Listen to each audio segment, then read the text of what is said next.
God is not external to anyone, but is present with all things, though they are ignorant that he is so. Ini menjelaskan yang tadi ya. Tuhan itu tidak ada di mana-mana, tidak di luar diri kita, tapi dia ada dalam segala sesuatu. Meskipun segala sesuatu termasuk kita itu ignorant. Ignorant itu bisa tidak tahu, bisa tidak peduli. Tapi kamu tidak peduli pun Tuhan ada dalam diri kita. Dan operatif itu maksudnya berperan.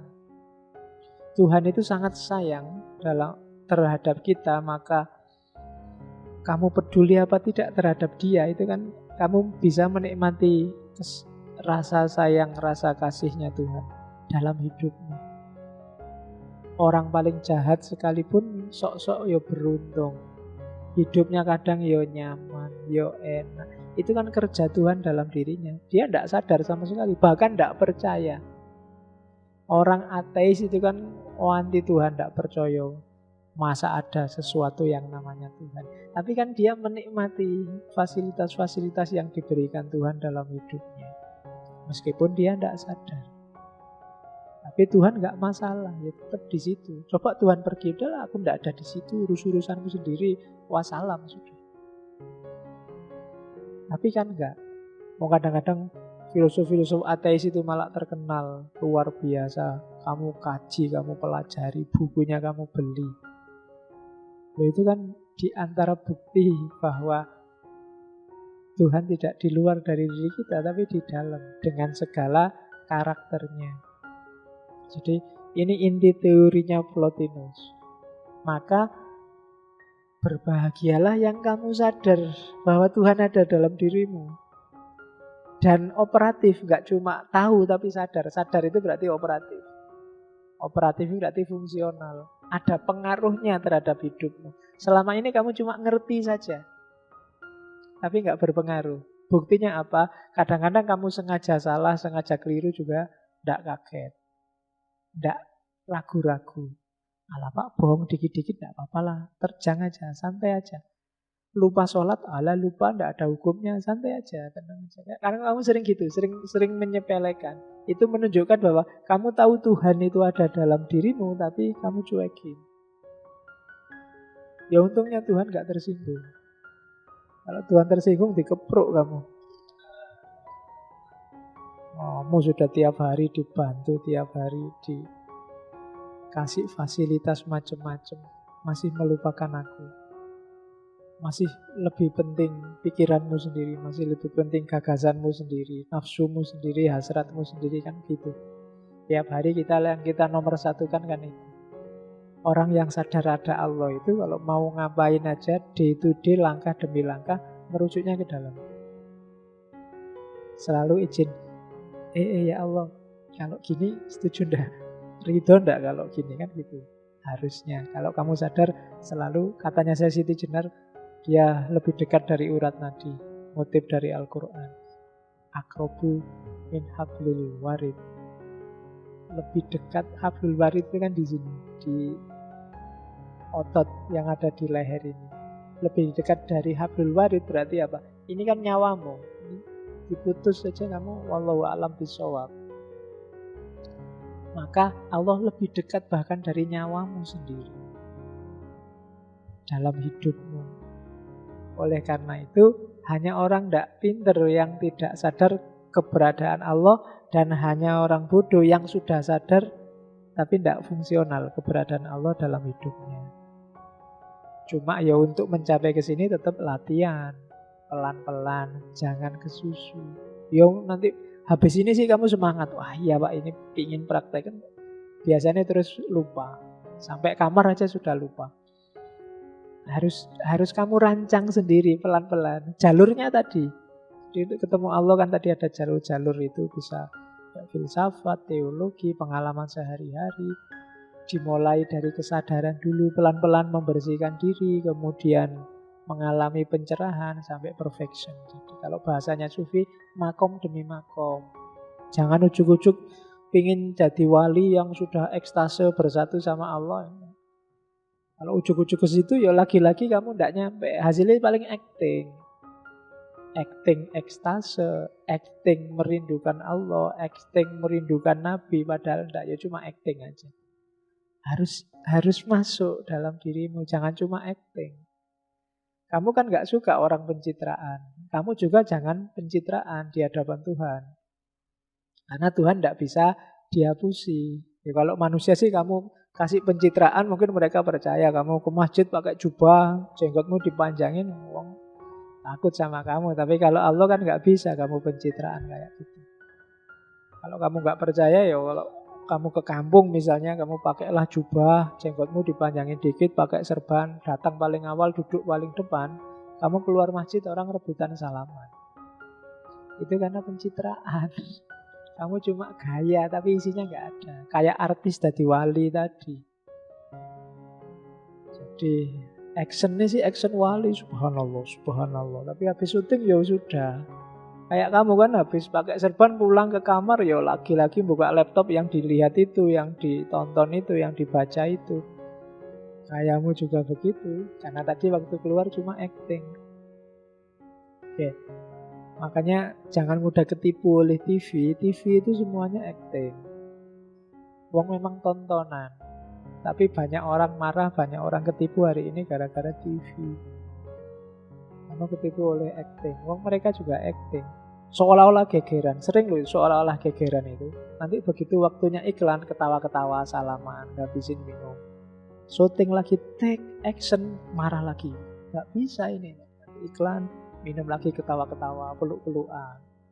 Ya 1-2 kali saya lihat begitu. Makanya kalian gak usah ketipu. Kalau wah ini gegeran, ini di TV gegeran ini. Padahal itu acting. Kalau gak gitu gak dibayar dia. Kalau begitu wawancara kok, wah kita itu sama, nggak ada perbedaan, yang penting rukun aja, ya nggak sido syuting. Pasti harus gegeran ini, perspektifnya masing-masing. Nah itu namanya acting. Maka cukup TV aja yang acting, kamu nggak usah acting dalam hidupmu. Serius. Ya. Terus, sekarang manusia. Dari semua gagasan awal kosmologi tadi, maka berdasarkan teorinya Plotinus, manusia itu punya 3 dimensi. Ada aspek bodinya. Body itu maksudnya fisik ya, bukan body kayak wow bodinya, bukan itu. Jadi maksudnya fisiknya ya. Kamu kan sering pakai istilah body. Ya, jadi fisiknya, terus ada jiwanya, soulnya, terus spiritnya. Yang spiritual tadi termasuk entitas ketuhanan itu adanya di spirit. Paling dalam. Jiwanya namanya intuitive soul. Sifatnya intuitif. Pengetahuannya huduri langsung. Baru setelah itu ada lapisan lebih luar lagi namanya jiwa. Jiwa itu ada 2, reasoning soul sama unreasoning soul. Yang satu lebih dalam, yang satu lebih luar. Reasoning soul itu akal, intelek. Jadi yang akalmu kerja, rasiomu jalan, itu reasoning soul. Bagian jiwa yang setengah. Bagian jiwa yang satunya lagi adalah unreasoning soul. Mentalmu, nafsumu, hasratmu, ambisimu, itu ada di unreasoning soul. Kalau body, ya dunia materi, nggak perlu saya jelaskan. Jadi hidupmu itu paling tidak ada 3 lapis. Atau kalau jiwa itu 2 lapis berarti 4. Intuitive soul yang paling dalam, kemudian reasoning soul lebih luarnya, lebih luar lagi unreasoning soul, dan yang paling luar itu material world. Tubuhmu, fisikmu, rambutmu, hidungmu itu material. Semakin ke dalam, itu semakin spiritual. Lapis pertama jiwa unreasoning, hasrat, nafsu, ambisi. Makanya nafsu itu dekat sama materi. Karakternya biasanya karakter materi. Hasrat itu kebanyakan materi. Unreasoning. Masuk ke dalam lagi ada reasoning soul. Akal, intellect. Akal dekat dengan nafsu tapi juga dekat sama Tuhan. Kalau pengen akalmu canggih, akrablah dengan Tuhan. Jangan akrab sama nafsu. Jangan akrab sama hasrat. Itu akalmu akan lebih jernih. Ketika akalmu lebih dekat sama nafsu sama hasrat, nanti nafsu sama hasrat bahkan sama materi akan jadi penghalangmu untuk ketemu dengan intuitive soul. Yang di situ ada unsur ketuhanan.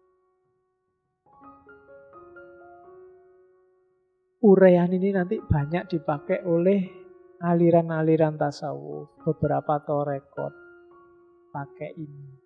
Biasanya pakai istilah latoif, pakai istilah dengan dilebih komplekskan. Tapi secara umum isinya itu ada body, ada soul, ada spirit. Yang spiritual itu spirit, yang mental itu soul, yang body itu yang materi. Yang materi itu pada saatnya akan musnah. Ya kalau tubuh kita kan pada gilirannya juga musnah. Yang unreasoning mengikuti materi karena karakternya materi, dia akan musnah. Yang reasoning ini tergantung dia nanti, dia lengketnya sama yang lebih dalam atau yang lebih luar.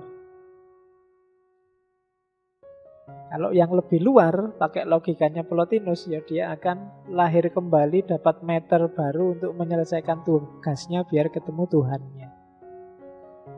Kalau di kita itu ya, kalau dia lebih lengket dengan yang luar, maka akan menikmati indahnya neraka.